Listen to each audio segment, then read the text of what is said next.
যে অগ্রাধিকার যেগুলো জনগণের বেশি চাওয়া সেগুলোই আমার অগ্রাধিকার।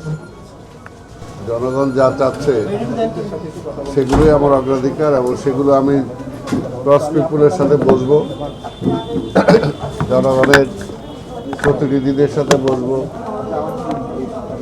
পুলিশ সহ আরও যে সমস্ত সংস্থা এখানে জড়িত তাদের সাথে বসবো এবং বসে মত বিনিময় করে যাতে অতি দ্রুত আমরা কিছু টাস্ক প্রোগ্রাম নিতে পারি।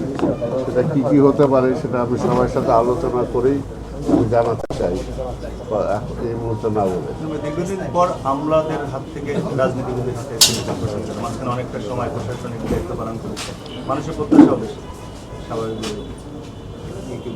না, মানুষের প্রত্যাশা তো আমি তো বললামই, একটা নাগরিক হিসাবে তো আমার প্রত্যাশাও আছে, তাই না? ঠিক তেমনিভাবে প্রতিটা, কারণ মানুষ তো ট্যাক্স দেয়, এবং ট্যাক্স দেয় এই কারণে সে তো তার মানুষ ট্যাক্স দেয়, মানুষ চাবে যে তার যে সমস্ত অভাব অভিযোগ আছে বা তার যে পাওনাটা আছে সেই পাওনাটা যাতে অন্তত সিটি কর্পোরেশন দিতে পারে। তো সেটার এখন জনগণ আর সিটি কর্পোরেশনের মাঝামাঝি আমি আছি, আমি চেষ্টা করবো যে উভয় পক্ষকেই কাজে লাগানোর জন্য। সবচেয়ে বড় কথা হলো যে সবার সহযোগিতা চাই, দল মত নির্বিশেষে সবার সহযোগিতা চাই, সকল পেশাজীবীদের সহযোগিতা চাই।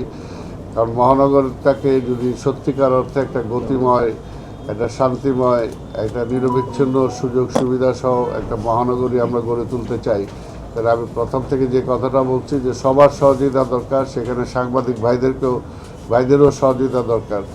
আপনারা ত্রুটিগুলো কোথাও পেলে সেগুলো তুলে ধরবেন, বা আমাকে জানেন যে আমি সবসময় ওপেন, যে কোনো সময় যে কোনো জায়গায় আপনারা আমাকে পাবেন।